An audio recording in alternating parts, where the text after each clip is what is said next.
They used to call them floating palaces. And for once, the nickname was an exaggeration. In the first half of the 20th century, the greatest ocean liners weren't merely a way to get from one continent to another. They were loud, glamorous, unapologetically huge symbols of national pride. Steel and steam turned into a kind of moving billboard that said, "Look what we can build." Welcome to Insights into History, Season 1, Episode 5, America's Flagship. Picture the scene. A single voyage carrying royalty and movie stars, newlyweds on their honeymoon, immigrants chasing a new life, business tycoons, and regular families who saved up for one unforgettable crossing.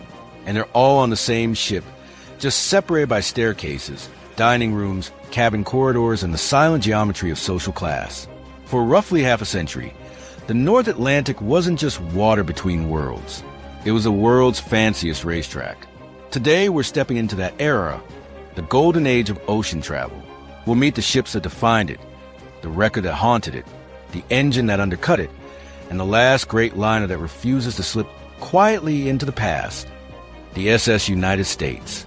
Before airfare became normal, before you could cross an ocean the time it takes to watch a couple movies, there was really one serious way to do it quickly and comfortably. You took a liner, not a cruise ship, an ocean liner. That difference matters, because these ships weren't built as vacation resorts. They were built to do a job, run a dependable schedule across rough seas, especially the North Atlantic. That meant stronger hulls, higher speeds, and elegance that came from purpose, not from pool decks. Cruises did exist, sure, but the modern idea of a cruise ship as a floating entertainment complex came later. Back then, the selling point wasn't endless buffets. It was a question that sounded simple but drove shipbuilders slightly insane. How fast can we make Southampton to New York? And can we do it without rattling the ship to pieces? The major companies, Cunard and White Star in Britain, the big German lines, and France's company General Transatlantique, competed in luxury and style.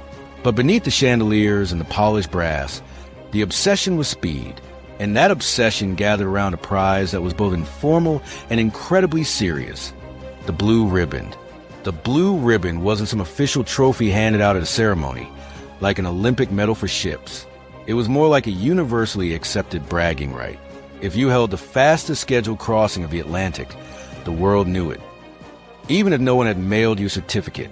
And once a company could claim it, they defended it fiercely, because speed wasn't just engineering. Speed was reputation. One of the earliest giants of that world was the RMS Mauritania. She was a British Cunard liner, launched in 1906 and put into service the next year. What made her special wasn't only her presence, though she had plenty of that. It was her technology. She ran on steam turbines, cutting edge for the era. In 1909, she seized the Atlantic speed record, and then she held it for roughly 2 decades. In ocean liner terms, that's not just a streak, that's a dynasty. Mauritania became more than a machine. People loved her.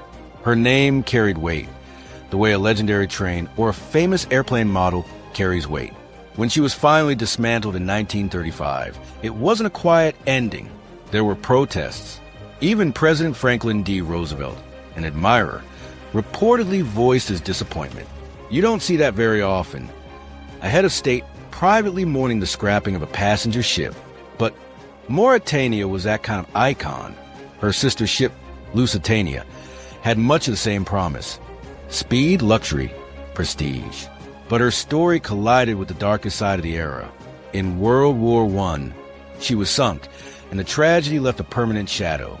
It's impossible to talk about these liners without remembering that they existed in a world where geopolitics could reach into the sea lanes at any moment. As the 1920s drew to a close, Germany entered the race with 2 contenders that were fast enough to change the conversation: SS Bremen and SS Europa. In July of 1929, Bremen's maiden voyage took the speed record, ending Mauritania's long reign. The crown had shifted, and everyone noticed. And then there was a detail that sounds almost like a footnote, but it mattered, especially to Americans traveling at the time. Prohibition. The United States banned alcohol, and that meant you couldn't legally order a drink on U.S. soil. But on the Atlantic, jurisdiction got fuzzy. Foreign flagships could serve alcohol after they cleared U.S. territorial waters, and that made European liners feel, to many passengers, just a little more festive. You can almost imagine the attitude on deck.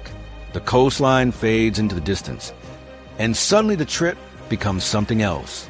It's not hard to see why those ships gain a reputation for being more exciting than their American competitors. The Atlantic, for some travelers, wasn't just a route. It was a loophole where the party could begin. France, never content to be outshone, answered with what many consider one of the most beautiful liners ever made. The SS Normandy, launched in 1932 and entering service in 1935. Normandy looked like tomorrow. Her profile was sleek. Her spaces were pure Art Deco. And technically, she was a marvel, using turbo-electric propulsion that helped define her as modern, innovative, even futuristic. Normandy wasn't merely transportation. She felt like a World's Fair that happened to move at speed. But her ending was as harshly modern as her beginning was glamorous. During World War II, she was seized in New York and renamed USS Lafayette. While being converted for wartime use, she caught fire on February 9, 1942. And in the chaotic effort to put that fire out, she capsized. She never returned to her original life. Eventually, she was scrapped. It's one of the cruel ironies of the era. A ship built as a national symbol, designed to impress and endure. Undone not by enemy shells, but by accident, confusion, and the exigencies of war. Sometimes history doesn't destroy icons with drama. Sometimes it destroys them with logistics. Britain, meanwhile, did not respond quietly. Cunard brought forward two giants that felt like the Empire made physical. RMS Queen Mary and RMS Queen Elizabeth. They were huge, fast, and dignified in that specific way British engineering liked to present itself. Power with restraint. Queen Mary especially bridged eras. She began her passenger career in the mid-1930s and remained in the story well into the jet age. And unlike many great liners, she didn't disappear entirely. She was converted into a hotel and attraction in Long Beach, California, an afterlife where you can still walk her decks and sense what it meant when travel itself was an event. Because for decades, transatlantic travel wasn't just about arriving. It was ceremony. It was status. It was a reminder that the world was big and that you had the time and the means to cross it properly. But even at the height of the liner age, there was a rival waiting off stage, the airplane. Flights existed earlier, of course, but for a long time, they weren't accessible to most travelers. They were expensive, limited, and not exactly comfortable. The ocean liner still owned the premium experience. Then the late 1950s arrived, and with them, the jet. Suddenly, the math changed. An Atlantic crossing measured in days could be measured in hours. The journey, the very thing liners had turned into a luxury product, stopped being the point for most people. The destination became everything. And once that shift happened, the business model that supported scheduled transatlantic liner service began to collapse. Which brings us to the ship that entered the scene like a final, defiant statement. Almost like the era's last great line of dialogue. If the Golden Age had a final boss, it was the SS United States. She was designed by the naval architect William Francis Gibbs and built at Newport News Shipbuilding. Launched in 1951, she entered service in 1952, and she wasn't created solely to be glamorous, although she certainly could be. The U.S. government supported her construction for a reason that makes her story different from most of her rivals. She had military value. In an emergency, she could be rapidly converted to transport troops, often cited as around 14,000 people, and she could travel roughly 10,000 miles without refueling, according to official style summaries repeated over the years. So yes, she offered luxury, but behind the fine passenger experience was a strategic blueprint. She was a peacetime flagship built with wartime scenarios in mind. Her design also leaned hard into safety, particularly fire safety. One widely repeated claim is that the ship avoided it almost entirely, relying on fire-resistant materials throughout the interior. The core idea is solid. She was engineered with stricter fire precautions than earlier liners. Some of the specific anecdotes get repeated so often that they're hard to verify detail by detail, but the intention behind the build is clear.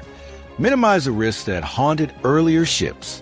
And then comes a darker twist you only see in retrospect.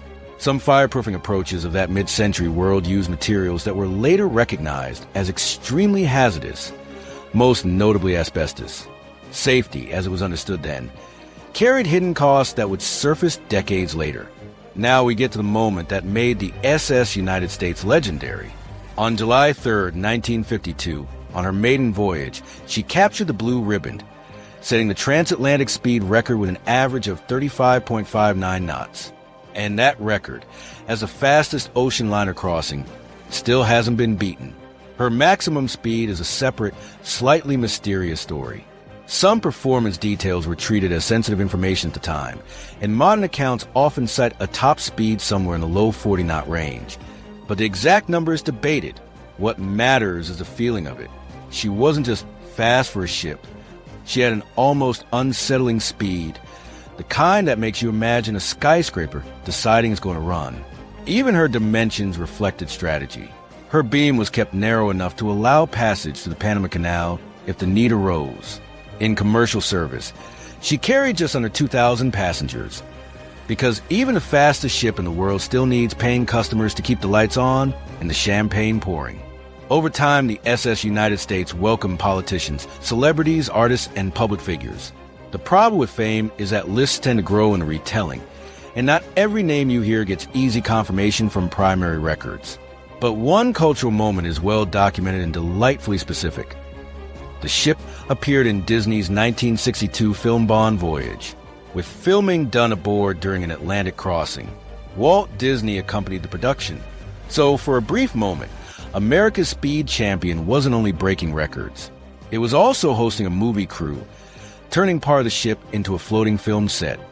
A very mid-century kind of glamour that feels impossible to replicate now. But by the late 1960s, glamour couldn't save the business. Jet travel was too fast, too convenient, and increasingly affordable. The economics became brutal.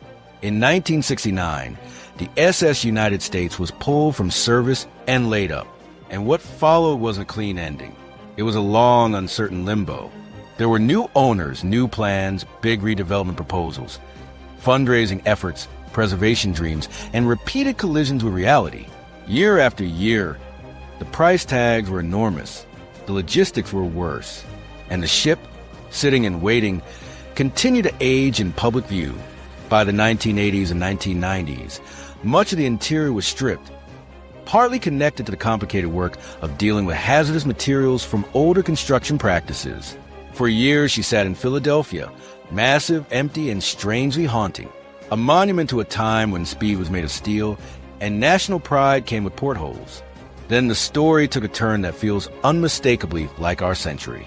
In the mid-2020s, after legal and financial turmoil tied to her berthing in Philadelphia, including a major dispute over rent, a plan emerged that would keep her from being cut apart for scrap, but not in the way many preservationists had imagined. Okaloosa County, Florida moved to acquire the ship with the stated goal of transforming her into what officials described as the world's largest artificial reef, paired with a land-based museum and visitor experience. Reporting later described the ship being towed from Philadelphia to Mobile, Alabama, where cleanup and preparation could happen, with plans to sink her off Florida's Gulf Coast in early 2026. So the final chapter may not be a restored liner serving as a pier-side museum in a major city. Instead, it may be something stranger and, in its own way, strangely fitting. A ship designed as a potential war asset becomes a reef. A record-holding sprinter of the sea finally comes to rest. A floating palace becomes an underwater city. The golden age of ocean liners ended the moment the world collectively decided it wanted to get there faster. But the great ships of that era, Mauritania, Normandy, Queen Mary, and especially the SS United States, still tug at something in us. Because they weren't just vehicles. They were statements. They were nations and industries saying, this is what we can do. And even now, even empty, even rusting, even headed toward the sea floor, the SS United States still feels like what she always was, a promise that the journey itself could be magnificent. That's it for this episode of Insights into History. Thanks for listening, and tune in next week for our next two-part story, the Delaware Defenders. If you have feedback, suggestions, or a story you think deserves a deeper look, email me at comments@insightsintothings.com. That's comments@insightsintothings.com. Or give us a call at 856-403-8788. That's 856-403-8-7-8-8. Leave a voice message, and we may include it in a future show.